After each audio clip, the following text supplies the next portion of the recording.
How we going? Um, yeah, so sorry, my phone just went a bit flat then, but looks like the police have got some of the crane. Um, pretty small from here, but see how it goes. Um, yeah, my name's Max, and yeah, I'm here in the port of Botany, as you can see behind me. And yeah, I'm here taking action as part of this Blockade Australia mobilisation, where people have been using their bodies and various pieces of equipment to shut down a major Australian artery. And yeah, we're doing this in response to Australia and its efforts to block action on the climate crisis, which threatens all life on Earth. Yeah, we are taking this sort of action, or I'm taking this sort of action because I have almost no faith, or I think that that there is no way for Australia to change its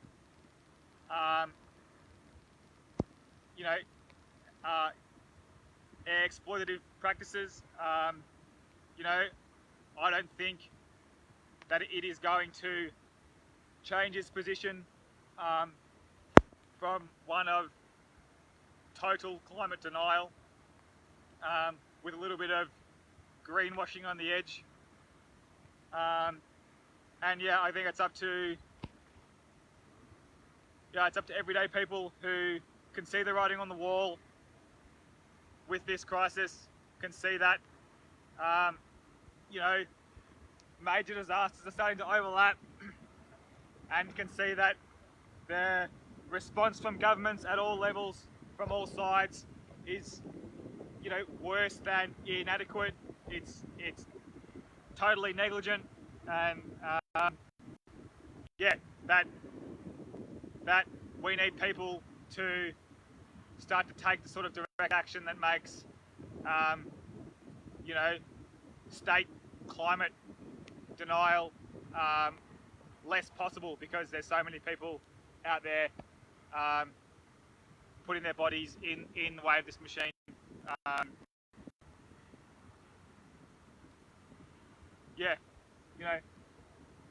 It's something that I guess I enjoy doing this stuff. It's not something that gives me a huge amount of pleasure, but it's something that I think, and that the position that Blockade Australia has is that there is no meaningful avenue for change built into the Australian system. It is like a car racing down a hill with no brakes. It was designed to grow exponentially as fast as possible, not to go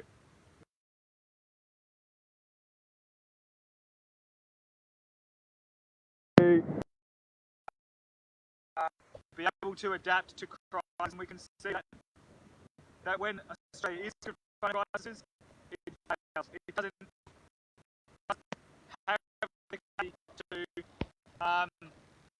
respond to the world that it is creating. It is simultaneously fanning the flames of climate collapse by expanding its exploitation of this world, whilst also failing to deal with the obvious and predictable climate and environmental response to decades and centuries of exploitation. I'm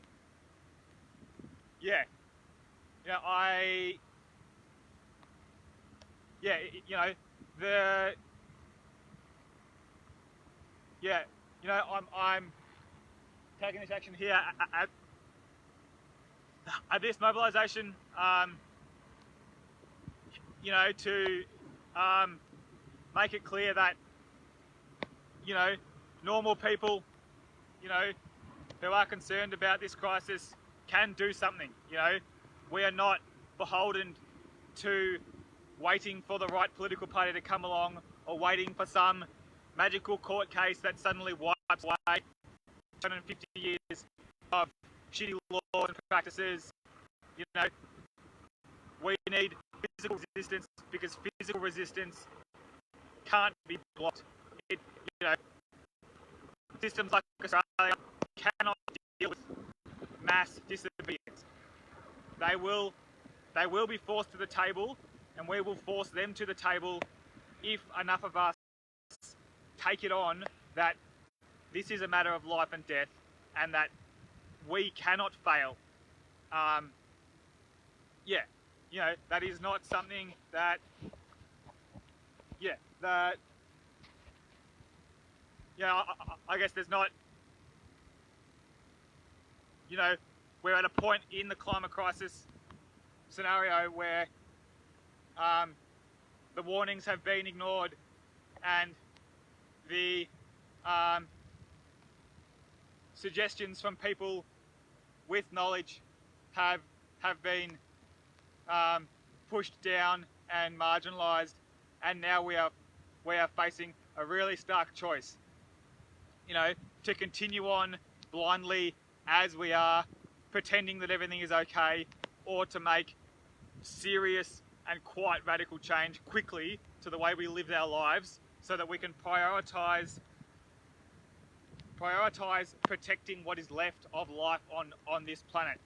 And that is what we need. That is the sort of system we need. We need one that is prioritising minimising human impact on the world, not prioritising maximising the exploitation of the planet. This is not, you know, this is not something, this crisis, this climate chaos is not something that can be addressed with, you know, a couple of new green electric cars, or a few solar panels on your roof, or by necessarily growing your own veggies. This is something that needs to happen at a whole of society level. If most people in society are just going to carry on doing what they're doing because the laws and regulations encourage them to, you know, to as rapidly as possible suck up the remaining resources on this continent, then we are going to fall off those, you know, that precipice. You know, we're going to pass the climate tipping points and get to a stage where the environmental crises, where the social crises, when the frequency of disease becomes so great that, you know, huge swathes of people start dying, and you know, this, you know, it is on people who live in this society, who live in the minority or developed world, where, you know, those societies that set up this global economic system, it is on us to stand up and take and organise a resistance against the state-sponsored destruction of this planet.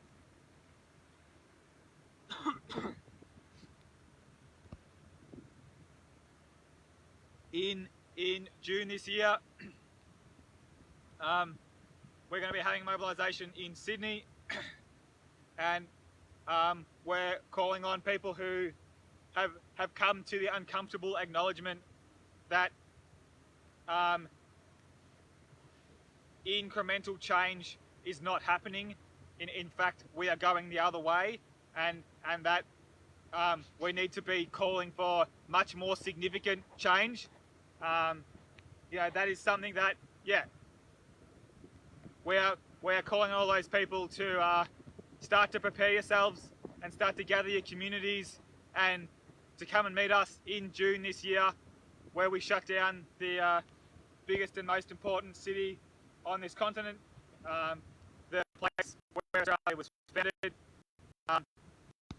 This city here, Sydney, is the most big economic and political site on this continent, and that's why Australia is going to try and shut down in June. And following that, we are going to build up to bigger and more powerful period of resistance, and we are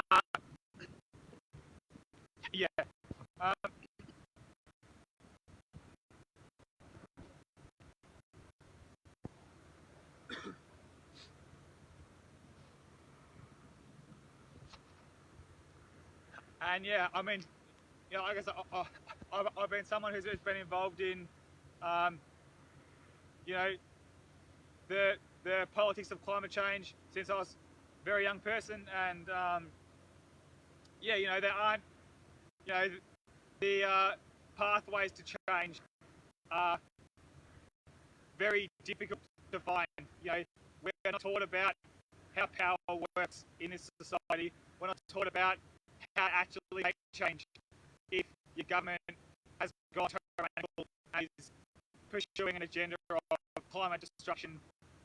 You know, it is understandable that people are struggling to come to a sort of position where they can act meaningfully on this issue, but that, yeah, I guess that doesn't,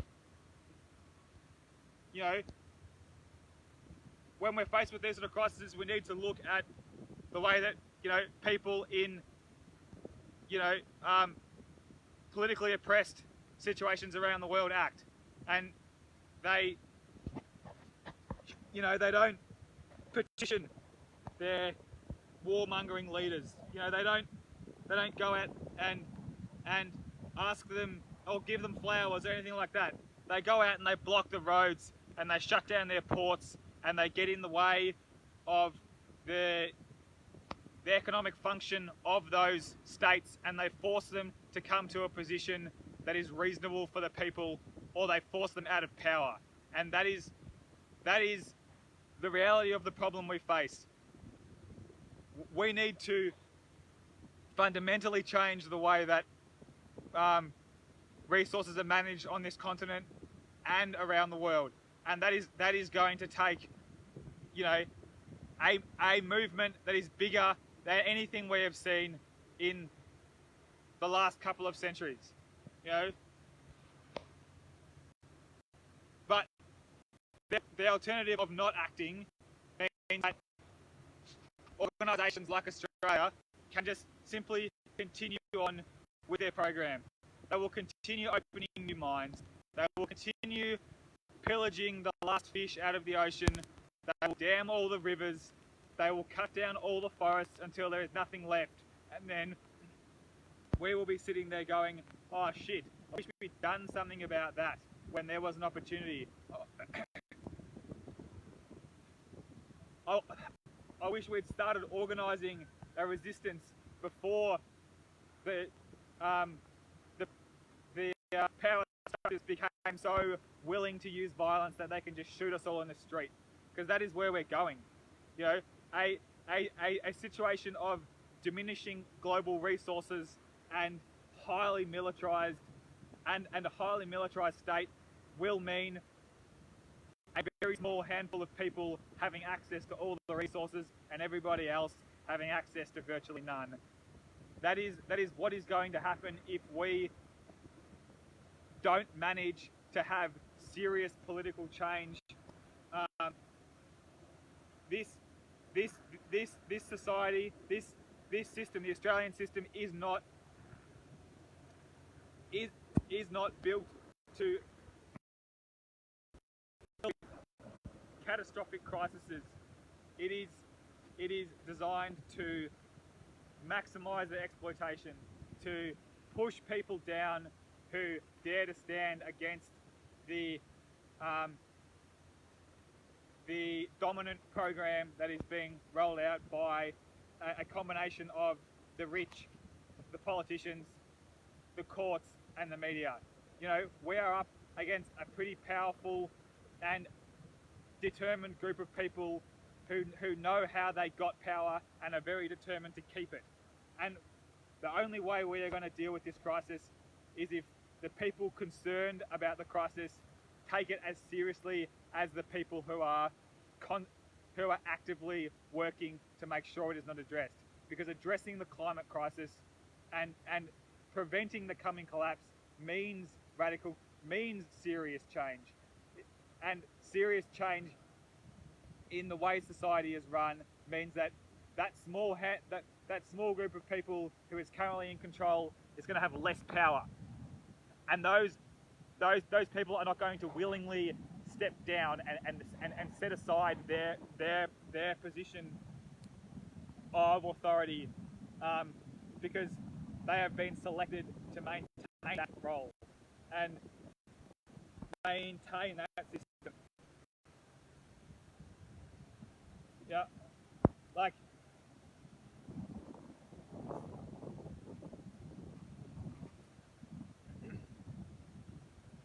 have a little look at this crane again.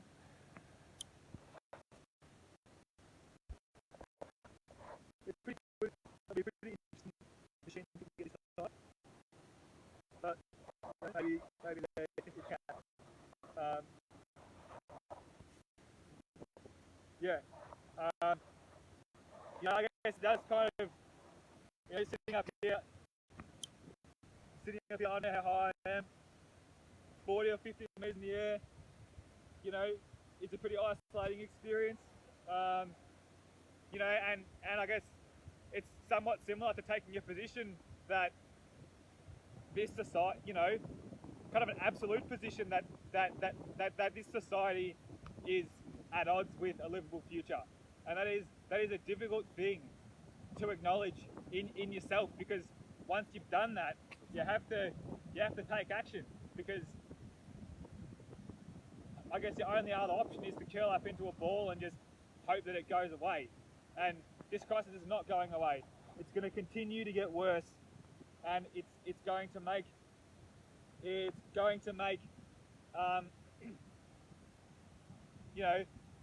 prospect of a safe future pretty much impossible. And yeah, that's not, it's like,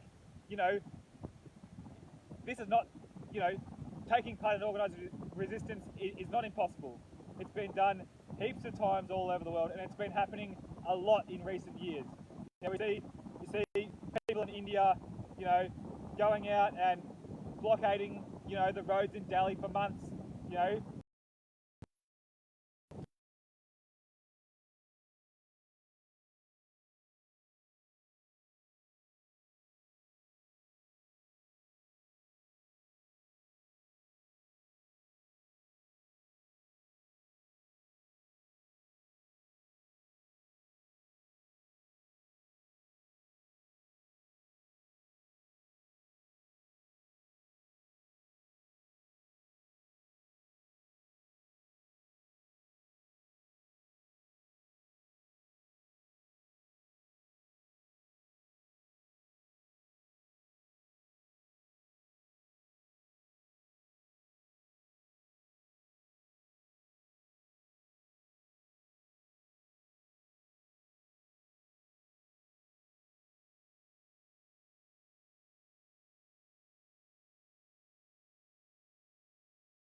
fund whatever it is, and they end up with money. You know, that's not the and unsure like what happens to most people who set out trying to do a good thing and get corrupted by this system. You know, they get chewed up and spat out and turned into a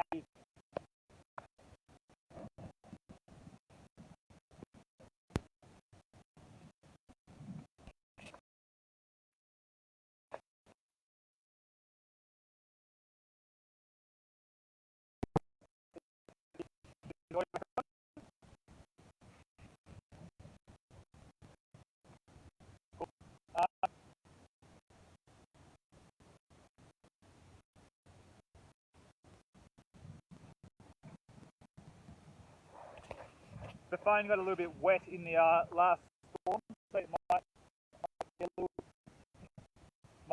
little crappy. But yeah, I guess you know I'm taking this in today. You know, to try and encourage other people to take this, you know, to take it just this on as they can deal with. You know, this is all of our crisis. You know, this is something that we all need to deal with as a society. You know, we can't just sit back and hope that someone else is going to do something. We need to act, and we need to do it, and we need to act decisively now.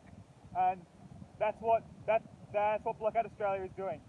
You know, we are calling on people to, you know, to take some serious time off and to come to Sydney in June to, you know, and to put their body on the line, you know, because their body's on the line anyway.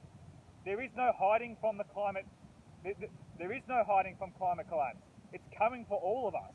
It will come, and it'll come for the people at the top too who are blocking change.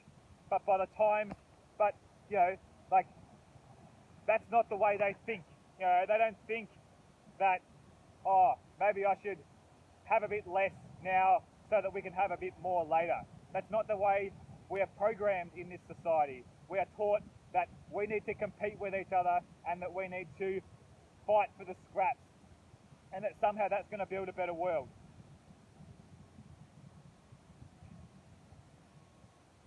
You know, oh shit, brain. So what's happening down there?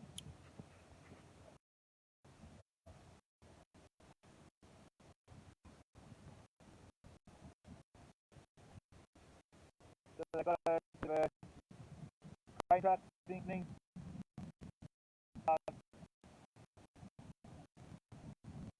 You know, may or may not get here, but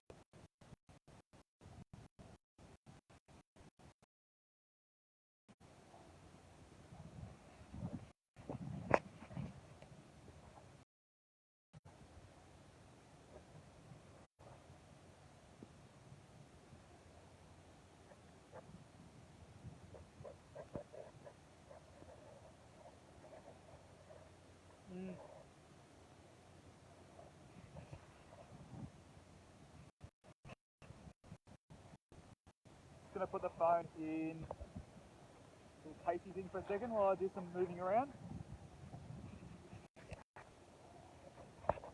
Hopefully you can all still see what's going on.